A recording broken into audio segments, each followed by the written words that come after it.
Hello दोस्तों, channel पर आपका स्वागत है। आज मैं कुंभलग्न या एक्वेरियस असेंडेंट की कुंडली में बुध देव, जो इस कुंडली में संतान के, इन्वेस्टमेंट के, प्रेम संबंधों के इत्यादि के कारक होते हैं, इनकी बात करूंगा। और ये सभी चीज़ें हमारे लिए बहुत महत्वपूर्ण होती हैं। तो यदि हमारी बुध देव की दशा अंतर्दशा चल रही हो तो हमें क्या रिजल्ट मिलेंगे और क्या उपाय करने चाहिए जिससे इनका ज़्यादा से ज़्यादा हम लाभ उठा सकें। तो मेरी साइड में कुंभलग्न की कुंडली है जिसमें नंबर 11 लग्न में लिखा होता है। शनिदेव इसके मालिक होते हैं। शनिदेव ने बुध देव को 2 भाव दिए, एक अच्छा भाव त्रिकोण भाव 5वां भाव जिसमें नंबर 3 लिखा है, और दूसरा 8वां भाव जहाँ नंबर 6 लिखा है। इस भाव के मिक्स्ड रिजल्ट होते हैं, कुछ अच्छे और कुछ बुरे। तो बुध देव का असर समझने के लिए हमें 2 ही चीज़ें समझनी है। पहली चीज़ बुध देव क्या है, दूसरी चीज़ इन दोनों भाव के सिग्निफिकेशन, और इनको हमने आपस में मैच करना है। तो बुध देव सबसे पहले बुद्धि के कारक हैं, यानी कि व्यक्ति की याददाश्त कैसी होगी, पढ़ाई लिखाई कैसी होगी, अकाउंट्स, मैथमेटिक्स, साइंस इत्यादि के कारक हैं। ये वाणी के कारक हैं, लड़कियों के कारक हैं। और यहाँ पर एक जो इम्पॉर्टेंट बात हमें समझनी है, इनकी दोनों राशि द्विस्वभाव राशि होती है। द्विस्वभाव मतलब 2, यानी कि हर कार्य में 2 जुड़ा होगा, कि कोई भी काम 2 बार हो सकता है या दूसरी बार हो सकता है, इस तरह के इफेक्ट। अब जो 8वां भाव है, 8वां भाव के अच्छे और बुरे दोनों तरह के रिजल्ट आते हैं। तो पहले हम अच्छे रिजल्ट को देखेंगे। ये सभी व्यक्तियों को किन चीज़ों में लाभ देंगे? फैक्ट्री और प्रोडक्शन से जुड़े हुए सभी कार्यों में, सर्जरी के कार्यों में, इंश्योरेंस इत्यादि के कार्यों में, और सिक्योरिटी फोर्सेस से जुड़े कार्यों में, जैसे कि army, navy, air force, police, BSF इत्यादि से जुड़े कार्यों में ये लाभ देंगे। व्यक्ति एस्ट्रोलॉजी, एस्ट्रोनॉमी की तरफ जा सकता है, क्योंकि ये बुद्धि के कारक हैं। तो व्यक्ति बहुत जल्दी ये गूढ़ विद्याएं सीख पाएगा। अब 8वें भाव के कुछ नेगेटिव प्रभाव भी आते हैं, क्योंकि ये रुकावटों का घर होता है, इंजुरीज, एक्सीडेंट इत्यादि का घर होता है। तो कुंडली में 8वां भाव देखना बहुत ज़रूरी होता है। अब रुकावटें कैसे आएंगी? बुध देव, जैसा हमने बात की थी, 2 दिखाते हैं, यानी कि रुकावटों में कोई भी काम करना है वो पहली बार में नहीं होगा, दूसरी बार में होगा। जैसे कि आपने किसी मीटिंग में जाना था तो आखिरी मिनट पे वो मीटिंग कैंसिल हो गई, अगली बार हुई। या आप कोई लेटर एक्सपेक्ट कर रहे थे, आपने कहीं अप्लाई किया था तो पहली बार में वो लेटर नहीं आया और दूसरी बार में आया, या आया तो आपको उसके आंसर से संतुष्टि नहीं मिली। 5वें भाव के प्रभाव में ये संतान प्राप्ति का भाव है, तो संतान प्राप्ति में मदद करेंगे। मगर जिनकी कुंडली में 8वां भाव ज़्यादा ताकतवर होगा, संतान प्राप्ति में मेडिकल हेल्प की रिक्वायरमेंट होगी। अब संतान प्राप्ति में एक बार फिर नंबर 2 आता है, यानी कि जुड़वा बच्चे भी व्यक्ति के हो सकते हैं। और चूंकि ये लड़कियों के कारक हैं तो लड़कियां भी हो सकती हैं। ये लव अफेयर का भाव है। लव अफेयर एक बार फिर व्यक्ति का 2 बार हो सकता है। या ये कष्ट का भाव है, तो लव अफेयर में कष्ट हो सकता है।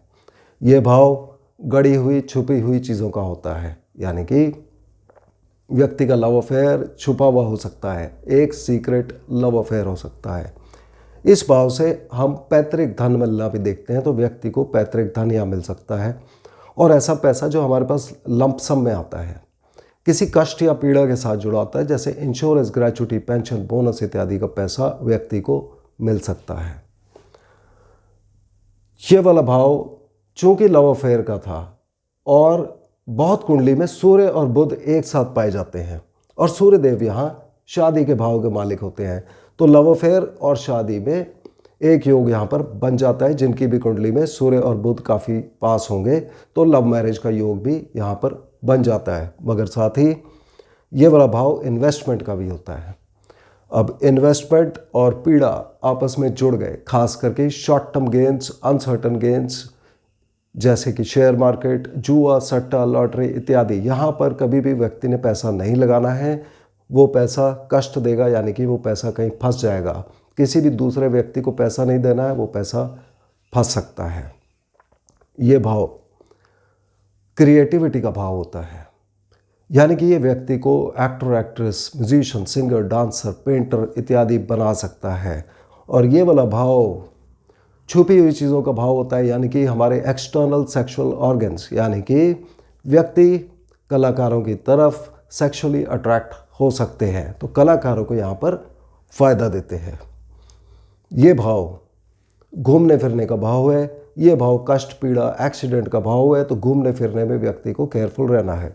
ये भाव स्पोर्ट्स का भाव है, तो स्पोर्ट्स में जो भी हैं यदि उनका 8वां भाव स्ट्रांग हुआ तो स्पोर्ट्स इंजरीज से उनको सावधान रहना चाहिए।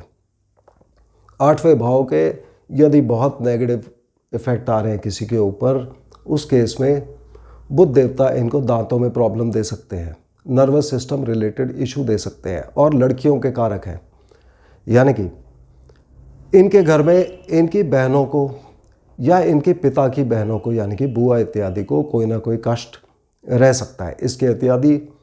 इसके अलावा ये कष्ट और पीड़ा का भाव है, और बुध देवता बुद्धि के कारक हैं, यानी कि व्यक्ति के मन में किसी न किसी तरह की चिंता लगी रहेगी, व्यक्ति के मन में बहुत डाउट्स हो जाएंगे, निराशावादी विचार व्यक्ति को आ सकते हैं अगर इनका प्रभाव बहुत खराब हुआ। अब बुध देवता के अच्छे प्रभाव तभी तक आएंगे जब तक बुध देवता कुंडली में अच्छी जगह पर प्लेस्ड है और दूसरे ग्रहों का बहुत बुरा इफेक्ट उनके ऊपर नहीं पड़ रहा है।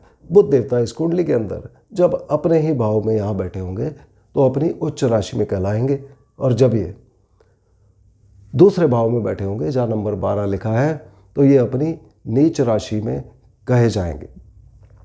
अब यदि हमारी बुध देव की दशा चल रही है तो उपाय क्या करने चाहिए? पहले, चूंकि ये लड़कियों के कारक हैं, छोटी बच्चियों को हमेशा आप उनकी सेवा करें, उससे फ़ायदा होगा। बुध देवता हरे रंग के कारक है, यानी कि हरा रंग हमारे आसपास पौधों में पाया जाता है, तो पौधों को पानी देना भी एक अच्छा उपाय होता है। पक्षियों को खुले मैदान में दाना देना भी एक अच्छा उपाय होता है, और इनका मंत्र ओम बुद्धाय नमः का उच्चारण हम 108 बार कर सकते हैं। तो मुझे उम्मीद है कि आपको कुंभ लगन की कुंडली में बुध देव का प्रभाव समझ आ गया होगा। अगले वीडियो में हम फिर मिलते हैं, तब तक के लिए धन्यवाद।